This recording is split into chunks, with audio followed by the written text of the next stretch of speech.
without power after storms pummeled parts of the state, especially downtown in Canton. This on Southeast Avenue in Elliott. And this video showing how quickly it flooded there, making cars look like bath toys.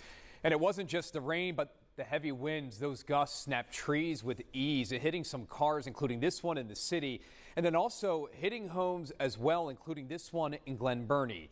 And the hail came down hard all over the place, especially in Dundalk, denting cars and cracking windshields. And the size of that hail in many areas, the size of golf balls, if not larger. As you can see on your screen here, a quick system that certainly left its impact tonight. And welcome into the news at 11, everyone.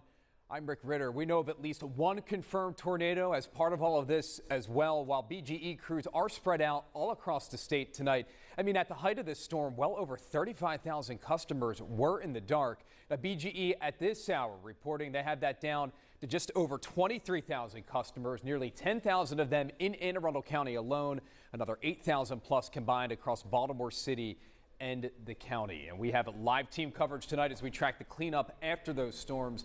Drew Ronk standing by live, but we begin with First Alert meteorologist Rochelle J. And Rochelle, we are just learning of a confirmed tornado on the eastern shore that you were tracking earlier. Yes, so that's going to be in the trap area of the eastern shore. That's Talbot County. So that's the area that we're going to be waiting for the National Weather Service to give us some reports tomorrow once they go out and do that survey. But we're going to get to that. We had plenty of reports. Unfortunately, with these storms that moved through, we did have a number of damage reports that have come into the National Weather Service and more that are on the way. If we can switch things over to Max 2, and we'll get more so into what is going on as far as right now and some of those damage reports. Things are pretty quiet there. You're seeing a lot of light blue colors. All of those are indicating wind damage reports. But let's take you to the eastern shore. You see those couple of red icons, the one to the north and east, north and west. That was funnel cloud reports, but we also did have a report of a confirmed tornado that was around the trap area as well. Again, we're going to wait for some more information from the National Weather Service. So taking a look there at rainfall amounts across the board, a number of spots with more than half of an inch of rain, and we need that rainfall really, really badly. No watches in place, no warnings. Things are much quieter. That radar is sweeping pretty quiet across the board. So we can take kind of a sigh now and then wake up tomorrow morning and reassess some of that damage that we saw across the state. 68 degrees right now at BWI Marshall tonight. Partly cloudy skies. Still the risk for maybe an isolated shower or two, but our rain risk for the rest of the week is pretty low, which means in turn, Rick, that our severe weather risk is going to be low as well, but we're not completely dry. We're going to talk about a few showers, a couple of storms for tomorrow in the full forecast. We look forward to that break when we finally get it. Rochelle, thank you. Our team coverage does continue tonight as WJZ is live at 11 o'clock. Our Drew Ronks joining us on your corner in Baltimore City. And Drew, you're hearing from neighbors caught in those storms, including someone you spoke with who had to be rescued earlier tonight.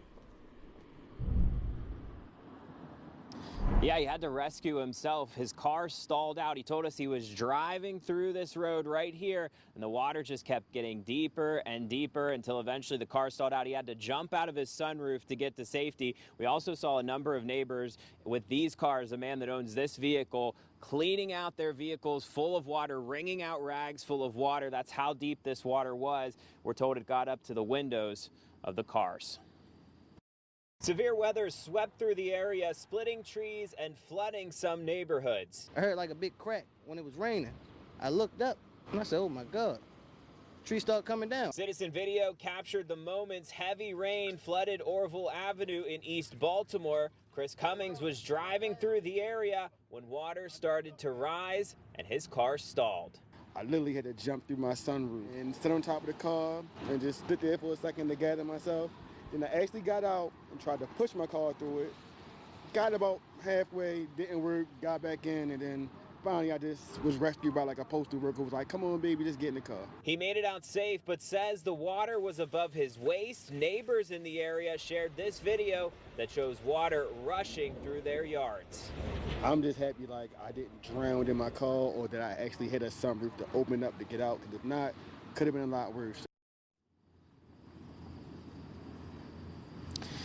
Yeah, and all that water has since drained away, but the cleanup obviously is going to continue in this neighborhood, including a lot of these vehicles still left behind. On your corner in Baltimore City, Drew Ungst for WJZ. Yeah, glad that man is okay. Drew, great coverage. Thank you.